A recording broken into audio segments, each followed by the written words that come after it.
the PCR testing. Right. There's been a lot of issues with this. Even Tony Fauci came out and said anything over 35 cycles with this PCR testing is not too accurate. And we covered this. We did And a whole show. We did a whole breakdown of how the cycles work, how the 45 cycles has the ability to be up to 100% false positives, which is yeah. unbelievable that they're using this diagnostic tool this way. We laid it all out, but there's sort of a new breaking story. It's no longer a problem that Highwire is pointing out, is it?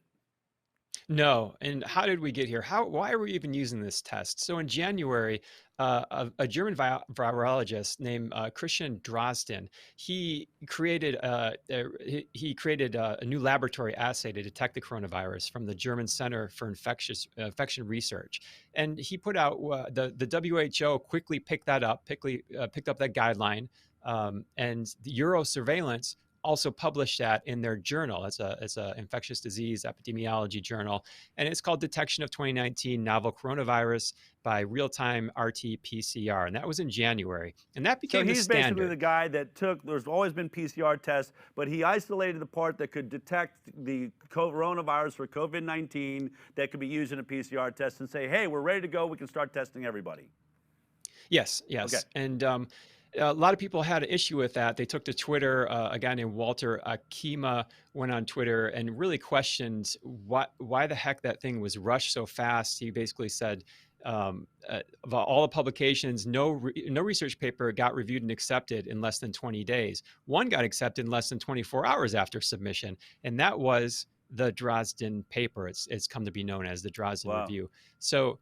Um, Now, the breaking news on this paper is being contested, as is and by extension, so is this new assay PCR test that is being used, and that's the PCR test that's being used really everywhere throughout the This world. is what's These driving the rapid, lockdown, right? I just saw, California, you're not allowed out of your house. You can't get in a car, you can't get on a bicycle, you can't do anything because the PCR tests are showing that there's this dramatic increase in cases. We've talked about this. If coronavirus truly is a deadly disease, when cases go up, what should you see? You should be saying deaths go up, ICU going up. Not happening. Deaths are not going up. They're still flatlined. This whole thing is a giant fake out, or at least it appears to me. But let's get back to the PCR tests that are driving the insanity around cases and the case demic. So continue on. yeah. So the PCR is being contested by 22. These are credible health professionals. They've done an external peer review because they're basically stating the first one was not peer reviewed. They sent it to Eurosurveillance editorial board asking for a retraction. What they did was looked at all components of the test design.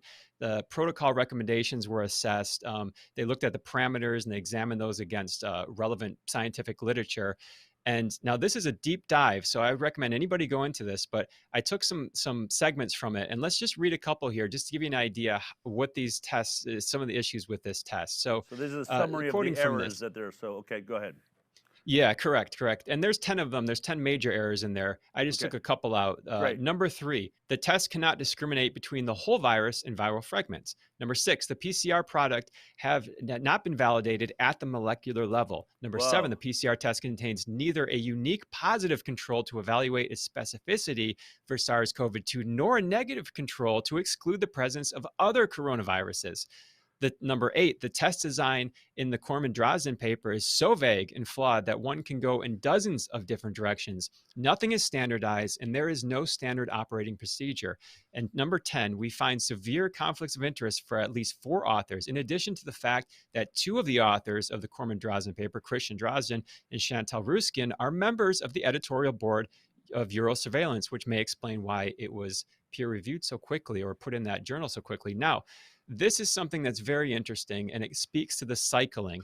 And this is directly from the paper. We've talked about the cycling. They go right in. This is probably the most concise description I've ever seen. And they say about the cycling, if someone is tested by PCR as positive when a threshold of 35 cycles or higher is used, as is the case in most laboratories in Europe and the US, the probability that said person is actually infected is less than 3%. The Whoa. probability that said result is false positive is 97%. My God.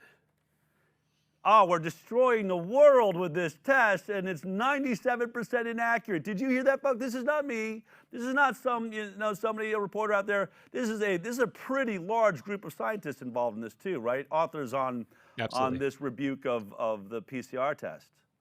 Yeah, there's 22, and these are not 22. run-of-the-mill scientists. These are researchers. These are world-renowned doctors and academics, people that have held positions in pharmaceutical companies such as Pfizer. Now, let's look at the conclusion of this paper. I know this is a Okay. long segment, but it's so important. So they say, in light of our re-examination of the test protocol to identify SARS-CoV-2 described in the Corman-Drosten paper, we have identified concerning errors and inherent fallacies which render the SARS-CoV-2 PCR test useless. If there's a Wow. headline, that's it right there. And finally, they Useless. say a decision to recognize the errors apparent in the Corman-Drosten paper has the benefit to greatly minimize human costs and suffering going forward. Is it not in the best interest of Eurosurveillance to retract this paper? Our conclusion is clear. In the face of all the tremendous PCR protocol design flaws and errors described here, we conclude there is not much of a choice left in the framework of scientific integrity and responsibility. Boom. Wow, Jeffrey.